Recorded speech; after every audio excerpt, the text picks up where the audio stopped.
Hey, thanks for making it to Veterans Info Tap and Veterans Daily. I'm actually doing this video once for both channels. Why? Because it's that important. Here's the headline, and it is of no surprise, and it really actually pisses me off.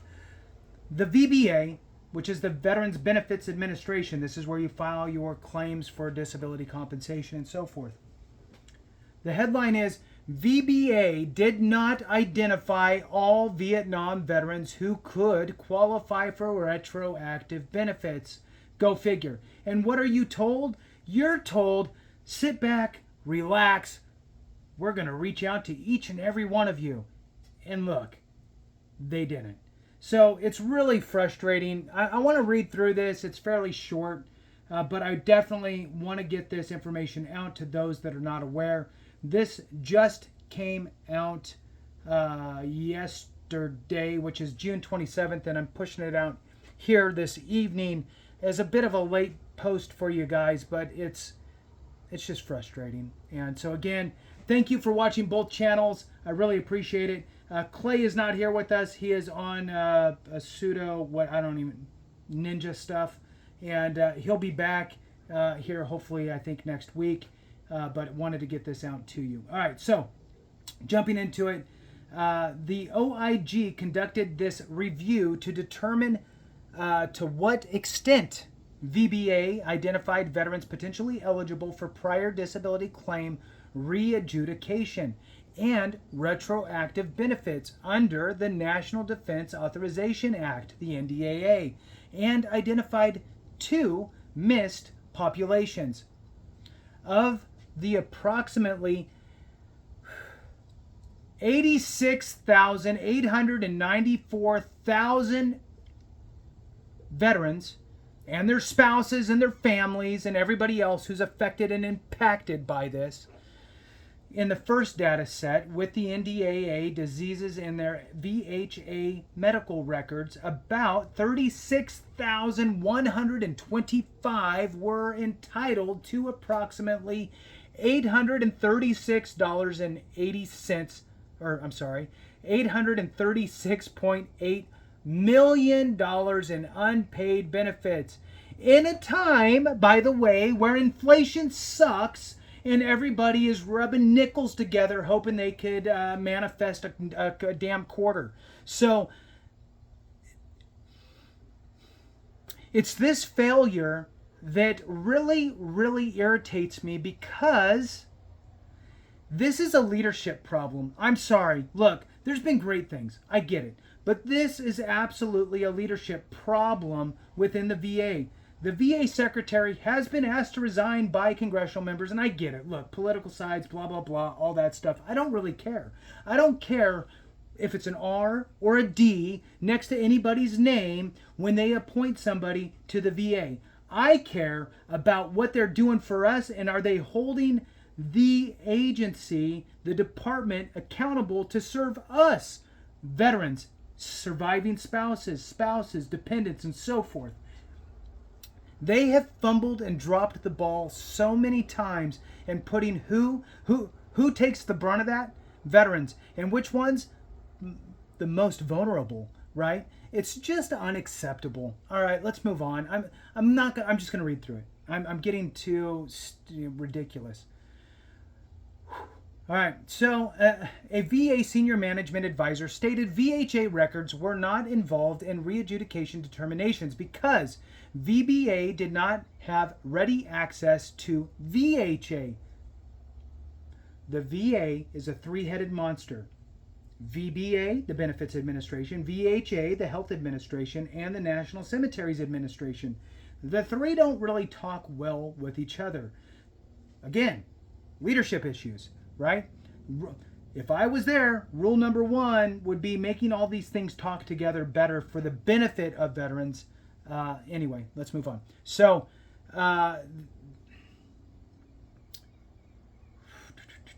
reading through, all right. All right, so with that, the VHA and the VBA have had some miscommunication, we'll say. And for the second data set identified through Camp Lejeune service records, The OIG reviewed claims for 226 veterans and estimated 102 were entitled to about $7.5 million in benefits. VA concurred with the two of the OIG's three recommendations to improve methodologies for identifying eligible veterans and to send outreach letters, improve claims processors, improve claims processors' identification of claims possibly warranting re-adjudication, and update procedures to include veterans' medical records. Niemer versus the United States Department of Veterans Affairs was a 1986 class action lawsuit which warranted huge back pays for a lot of our Vietnam folks. And so let's see what they say about that here.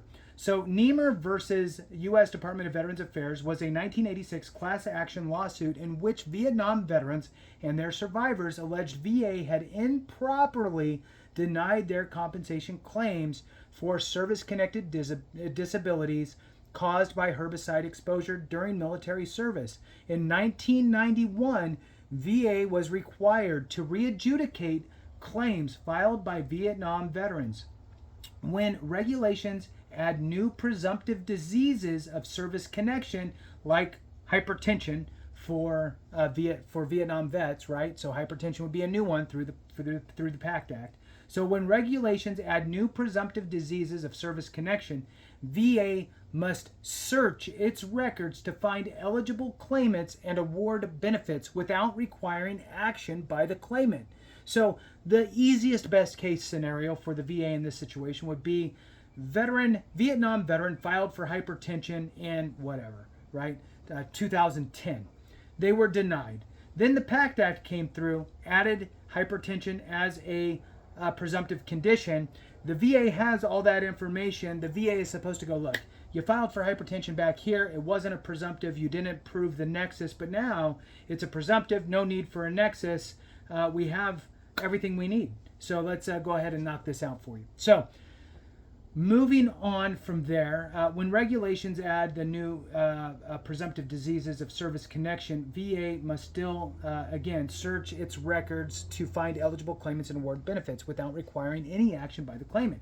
The 2021 NDAA added 3 diseases, bladder cancer, hypothyroidism, and Parkinsonism, that carry presumptive service connection due to herbicide exposure during Vietnam War. In 2021, VBA stated VA would review claims for Niemer eligibility from approximately 70,000 veterans and survivors. And meanwhile, every month we have more Vietnam veterans that are passing away, just throwing that piece out there. So veterans and survivors in its implementation of the NDAA. And additional veterans might be identified through other document review. This review highlights deficiencies in fully identifying affected veterans. Here's the takeaway, and this is what don't ever wait for the VA to reach out to you regarding your benefits. Don't do it. If you hear of something new, one of two things. You either have the wherewithal to file for it yourself and take care of it, or you don't. If you don't, go find yourself, which I highly recommend, an accredited representative, veteran service officer, veteran service organization, so on or so forth, or whatever, you get it, and work with them to identify whether or not that is a benefit that you can go after. Do that. Take that opportunity. Don't wait on the VA, even if all of the publications out there from the VA say, we're going to reach out to every single one of you. Obviously. They can't get it right to begin with. Don't rely on that. You will suffer. Sure. Will they get it right sometimes? Sure. But don't roll the dice. This is not, you don't want to play Russian roulette with the VA. You want to take the bull by the horns and push it forward. With that, thank you so much for watching. I appreciate you. Have a great one. And remember, if we don't take care of each other, something went wrong.